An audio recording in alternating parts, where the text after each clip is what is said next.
Olá, meus irmãos, sejam bem-vindos a mais um Evangelho do Centro Espírita Chico Xavier.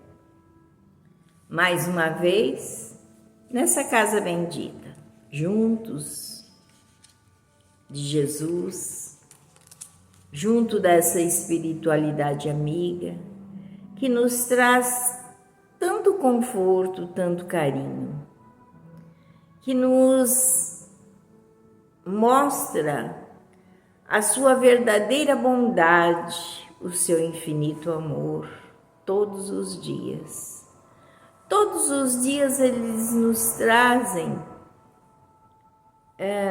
motivos para alegrarmos, mesmo que as coisas não fiquem da maneira que nós gostaríamos que ficasse. Mas a bondade de Deus, o amor de Jesus está sempre junto conosco, nos dando essa alegria, essa harmonia, esse contentamento de estarmos juntos. E o Evangelho de hoje se chama Heresias. Está no livro Caminho, Verdade e Vida, psicografia do nosso querido Chico.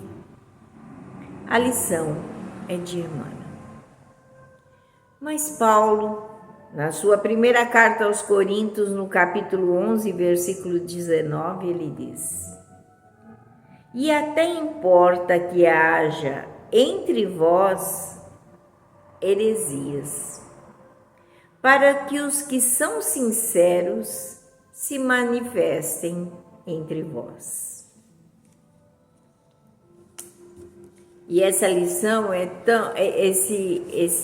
essa introdução de Paulo, esse evangelho de Paulo, na sua primeira carta aos Coríntios, ele nos mostra a nossa confiança em Deus, a confiança que nós devemos ter em Deus sempre. E Emmanuel vem e diz: recebamos os hereges com simpatia, falem livremente os materialistas, ninguém se insurja contra os que duvidam, que os descrentes possuam tribunais e vozes. Isso é justo. Paulo de Tarso escreveu esse versículo sob profunda inspiração. Os que condenam os desesperados da sorte não ajuizam sobre o amor divino, com a necessária compreensão. Que dizer do pai que amaldiçoou o filho por haver regressado a casa enfermo e sem esperança? Quem não consegue crer em Deus está doente. Nessa condição, a palavra dos desesperados é sincera. Por partir de almas vazias. Quando eu li isso, me doeu profundamente a alma. Quando ele diz que, e eu vou repetir esse pedaço porque eu achei assim muito dolorido. Quem não consegue crer em Deus está doente. Nessa condição, a palavra dos desesperados é sincera, por partir de almas vazias, em gritos de socorro, por mais dissimulados que esses gritos pareçam, sob a capa brilhante dos conceitos filosóficos e científicos do mundo. Ainda que os infelizes dessa ordem nos ataquem, seus esforços inúteis redundam em benefício a todos. possibilitando a seleção dos valores legítimos na obra iniciada. Quanto à suposta necessidade de ministrarmos fé aos negadores, esqueçamos a presunção de satisfazê-lo, guardando conosco a certeza de que Deus tem muito a dar-lhes. Recebamo-los como irmãos e estejamos convictos de que o Pai fará o resto. Essa lição é lindíssima. É lindíssima porque a gente tem muitos pontos a refletir e a gente tem muito pouco tempo, mas a gente vai tentar refletir alguns pontos dessa lição. Quando ele diz assim: falem livremente os materialistas, ninguém se insurja contra os que duvidam, que os descrentes possuam tribunais e vozes. Isso é justo. E é justo mesmo. Que os descrentes, os que duvidam, os materialistas tenham vozes, porque todos nós devemos ter vozes. E é justo que eles tenham essas vozes, para que possam gritar a sua versão de vida, para que nós possamos analisar melhor aquilo em que cremos. Outra coisa que ele disse e que eu até repeti, ele diz assim: quem não consegue crer em Deus está doente. Está doente porque ele não vê a maravilha que é Deus. O que Deus faz conosco todos os dias e todas as horas. Que nos dá oportunidade mil de estarmos aqui, quando muitas vezes já não era para estarmos. Nessa condição, a palavra dos desesperados é sincera e é verdade.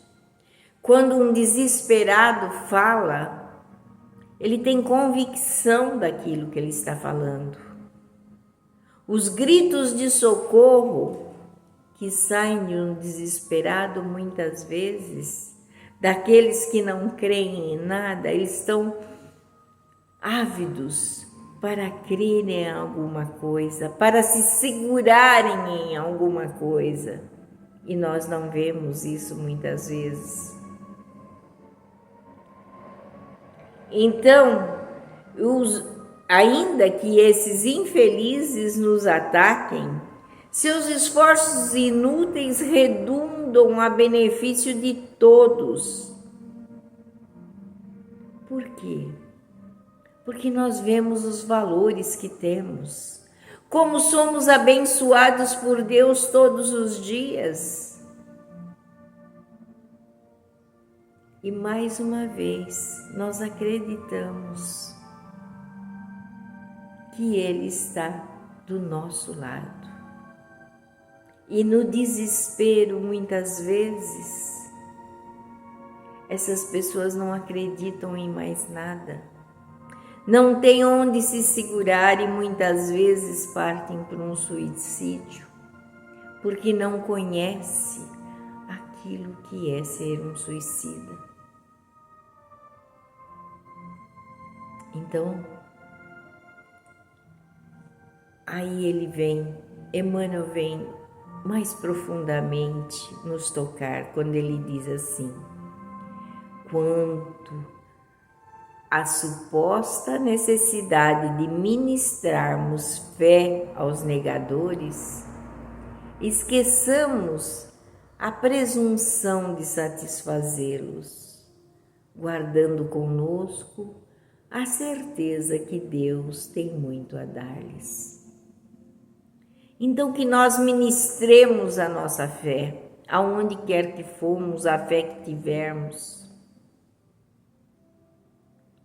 Nunca renegarmos a fé que temos e falarmos em Deus e em Jesus com o coração aberto para esses negadores, porque vamos estar plantando uma semente de esperança em cada coração.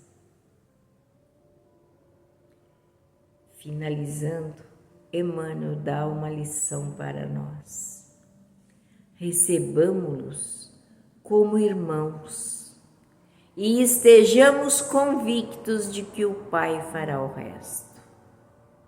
São todos irmãos nossos e cada um que precisar de um abraço, de uma palavra, de um consolo, de um carinho, que nós sejamos esses portadores,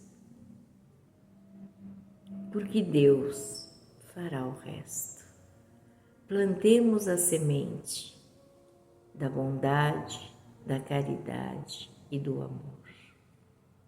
Que Jesus nos abençoe, que Jesus nos proteja e nos ilumine, que nos dê sempre essa possibilidade de falarmos em seu nome. Que assim seja. Graças a Deus e graças a Jesus.